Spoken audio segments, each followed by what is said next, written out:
जय श्री कृष्णा, जय श्री राम, जय गौ माता, जय राधे श्याम। आप देख रहे हैं तुलसी तपोवन यूट्यूब चैनल और इस वीडियो में हम चर्चा कर रहे हैं कि पाप मोचनी एकादशी व्रत का 4 मिनट की वीडियो है। लास्ट तक सब इसको सुने और मैं कह दूं, एकादशी की व्रत कथा सुनने से हजारों गौदान करने के बराबर फल प्राप्त होता है। मेरी इस बात को कोई काट नहीं सकता क्योंकि ये बात बिल्कुल प्रमाणित है।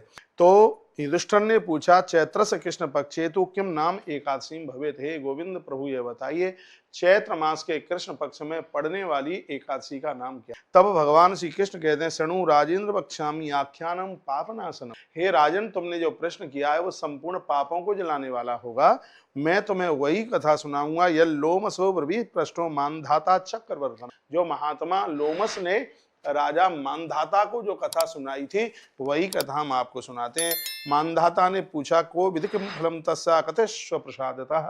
हे गुरुदेव, यह बताइए इस एकादशी का व्रत कैसे किया जाए, इसकी महिमा क्या है। तो महात्मा लोमस कहते हैं, चैत्र मास से सते पक्षे नाम वही पाप मोचनी एकादशी समाख्याता पिशाचत्व विनाशिनी। महात्मा लोमस कहते हैं, हे राजन, चैत्र पक्ष के किस पक्ष में पड़ने वाली, चैत्र में किस पक्ष में पड़ने वाली से एकादशी का नाम पाप मोचनी एकादशी। जो भी कोई अपने पूर्वजों के निमित्त यदि से एकादशी को करता है तो किसी के पुर के भूत प्रेत पिशाच बने हैं तो उनको मुक्ति मिल जाती है। जो लोग अपने लिए इस 11 का व्रत करते हैं तो कभी भी मृत्यु के बाद में वो भूत प्रेत पिशाच नहीं बन सकते।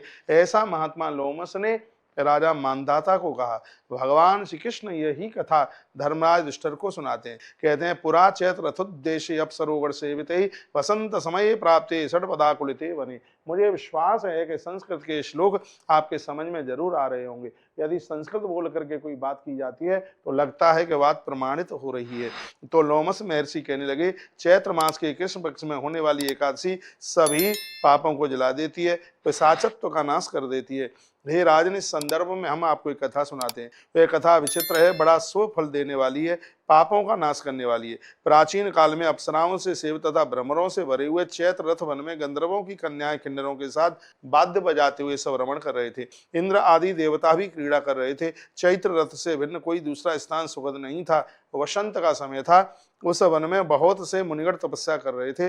वहां पर मेधावी नामक ब्रह्मचारी मुनि को मोहित करने के लिए वहां अप्सराओं ने अतिक्रमण किया। मंजू घोषा नाम की विख्यात अप्सरा उनके प्रति अपने भावों को व्यक्त करती हुई उनके भय से वह उस आश्रम से एक कोस दूर जाकर के खड़ी हो गई। वह मधुर गीत गाती थी और वीणा बजाती थी। पुष्प तथा चंदन से अलंकृत तथा गाने वाली उसको देखकर शिव भक्तों तथा मनुष्यरों पर विजय प्राप्त करने की इच्छा से मन का पुत्र कामदेव भी शरीर सहित वहां पर निवास कर रहा था। वह उसके दोनों भावों को ही अपने धनुष का दोनों कुर, उसके कटाक्षों को प्रतंचा, उसके दोनों नेत्रों की जो पपनी से युक्त थे उनका बाण बनाकर इसके शरीर में निवास कर रहा था। उसके श्रृंगार रस का वर्णन किया गया है। श्वेत जनेऊ धारण किए हुए दूसरे कामदेव के समान वहां पर वो ऋषि सुशोभित हो रहे थे। मेधावी मुनि महर्षि च्यवन के आश्रम में रहते थे।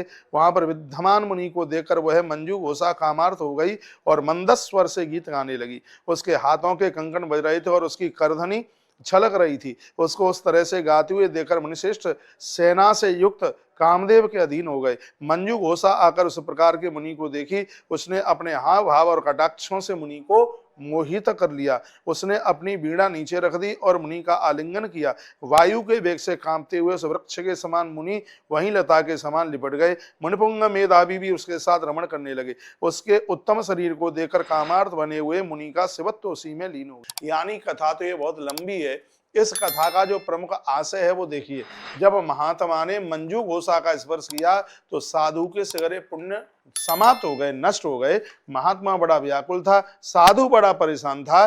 तब कहीं दूसरे महात्मा ने कहा कि तुमसे बहुत बड़ा अपराध हुआ है, इसके प्रायश्चित के लिए तुम ये पाप मोचनी एकादशी का व्रत कीजिए, नहीं तो यह लोग परलोक दोनों बिगड़ जाएंगे। तो एक महापुरुष के कहने से और महापुरुष भी बड़े अद्भुत हैं। महात्मा च्यवन बड़े अद्भुत संत हुए हैं। उनके कहने से फिर इन महापुरुषों ने पाप मोचनी एकादशी व्रत किया और उस व्रत के प्रभाव से वह भगवान के दिव्य धाम में गए। राजा मानधाता के भी पूर्वज किसी न किसी प्रकार से पिशाच बन गए थे, तो राजा मानधाता ने भी पाप मोचनी एकादशी का व्रत किया, जिससे उनके भी पूर्वजों का उद्धार हो गया। दिव्य रूप धरासा भई गता ना के बरापसरा। कहते हैं कि दिव्य रूप धारण करके वो अप्सरा भी भगवान के धाम के लिए चली गई और पाप मोचनिका राजन कुर्वन्ते नरोत्तमा तेषां पापम चेत किंचित सर्वम न क्षयम ब्रजेत। कहा गया है, भगवान कहते हैं जो लोग पाप मोचनी एकादशी का व्रत करेंगे उनके जो भी पाप रहेंगे वो सब नष्ट हो जाएंगे। हे राजन, इस आख्यान को पढ़ने और सुनने वाले व्यक्ति को 1000 गौदान करने का फल प्राप्त होता है। इसके लिए मैं श्लोक बोले देता हूं। लिखा है, पठना श्रवणाद राजन गौ सहस्र फलम लवेत। ये भगवान कृष्ण के वाक्य, मेरी बात मत मानिए, भगवान गोविंद की बात मान लीजिए। पठना श्रवणाद राजन गौ सहस्र फलम लवेत ब्रह्मा है मारी च सुरापो गुरुतल पगा। यदि किसी ने सोने को चुराया, यदि किसी ने किसी की धरती का हरण किया और किसी पराई नारी के साथ धोखे से जानकर कैसे भी गलत संबंध बनाए, जिस स्त्री ने या जिस पुरुष ने यह त्रुटि या गलती हुई है, तो कहा गया कि व्रतश्चास्करणात् पाप मुक्ता भवन्ति, वह पाप मोचनी एकादशी का व्रत करें, इससे वो संपूर्ण अपराधों से मुक्त हो। कथा कैसी रही हमारे इनबॉक्स में पहुंच करके अपना एक मैसेज जरूर लिखिए। शास्त्र प्रमाणित कथा आपको सुनाई है। ये कथा जीवन के संपूर्ण पापों को समाप्त करेगी। कथा ठीक लगी है, बढ़िया लगी है, तो आपको चाहिए आपको आप आगे जरूर भेजें जैसे और भी लोग जैसे लाभान्वित हो। बहुत बहुत धन्यवाद आपका। ऐसे हमारे साथ जुड़े रहिए और नई नई अपडेट प्राप्त। जय श्री कृष्ण, जय श्री राम, जय गौ माता, जय राधे श्याम। हर हर महादेव, घर घर महादेव।